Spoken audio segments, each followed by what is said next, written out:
आपकी जो बड़ी बड़ी समस्याएं हैं वो क्या है? सबसे पहले तो भयंकर बेरोजगारी है। आज सिर्फ प्रदेश में नहीं लेकिन देश में इतनी बेरोजगारी है कि 45 सालों से इतनी बेरोजगारी पूरे देश में नहीं रही है। तो सबसे पहले आपको ये समझना है कि जो आपकी सबसे बड़ी समस्याएं हैं, मैं सोचती हूँ वो बेरोजगारी और महंगाई है। सही बोल रही हूँ? महंगाई है समस्या बड़ी, बेरोजगारी है। तो मैं चाहती हूँ कि थोड़ी चर्चा मैं इन दो समस्याओं के बारे में करूँ। तो बेरोजगारी की मैंने बात की। अब आप अपने प्रदेश में अगर देखेंगे तो तमाम सरकारी पद खाली पड़े हुए हैं। चाहे स्वास्थ्य व्यवस्था में देखें आप तो हर स्तर पर, मतलब हर स्तर पर 90% से ज्यादा पद खाली पड़े हैं। अब आप सबने हाथ उठाया कि पढ़े लिखे हो, रोजगार के लायक हो, तो ये पद खाली क्यों पड़े हैं? ये सवाल उठाना जरूरी है कि सरकारी पद इतने खाली हैं, कहीं 90%, कहीं 80%, कहीं 75%।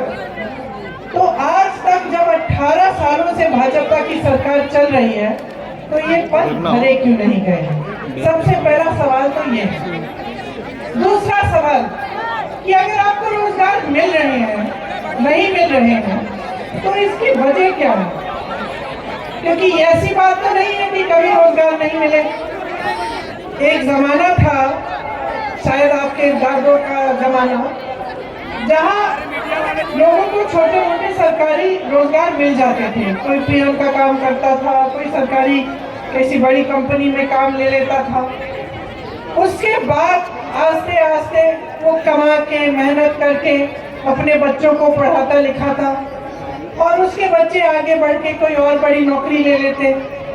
और वो नौकरियां जिन्होंने गरीबी से तमाम जनता को निकाला, ज्यादातर उस जमाने में कहां से आती थी? अगर आप सोचेंगे तो आपको पता चलेगा, गंभीरता से देखेंगे तो आपको पता चलेगा कि ज्यादातर जो सरकारी बड़ी बड़ी कंपनियां होती थी उनमें से नौकरियां निकल आती थी। उस समय जो बड़े बड़े उद्योगपति थे उनके नाम सब जानते होंगे, टाटा, बिरला। उस समय की बात अगर आप सोचें तो चाहे दांत मंजन से लेके गाड़ियों, साइकिल, ऐसी चीजें जिनका आप हर रोज इस्तेमाल करते हैं, इन्हें वैसे बड़े बड़े उद्योगपति बनाते थे। तो आपको मालूम था कि चलो ये बड़े उद्योगपति हैं, ये काम करते हैं कि ये चीजें बनाते हैं और इससे हमें भी रोजगार मिल रहा है। तो आपको ऐसी फैक्ट्री से, ऐसी कंपनियों से रोजगार मिलता था। तो या तो बड़ी बड़ी सरकारी कंपनियां थी, या अगर निजी उद्योगपतियों की थी तो वो चीजों को बनाने का काम करते थे, जहाँ पे लेबर की जरूरत होती थी तो आप लोगों को वहाँ पे भी अपने मेहनत के बल पर नौकरियां मिल जाती थी। तो आज क्या हो रहा है? आज आप बड़े बड़े उद्योगपतियों के नाम जानते हैं कि नहीं? बताइए, कौन है सबसे बड़े उद्योगपति देश के? अडानी जी। और कोई बता सकता है मुझे कि क्या बनाते हैं? क्या बनाते हैं? गाड़ी, दांत मंजन, ये खंबे, लाउड स्पीकर, घर के लिए से क्या बनाते हैं? सीमेंट। क्या बनता है? बेवकूफ बनाते हैं। चलो ये भी एक जवाब है।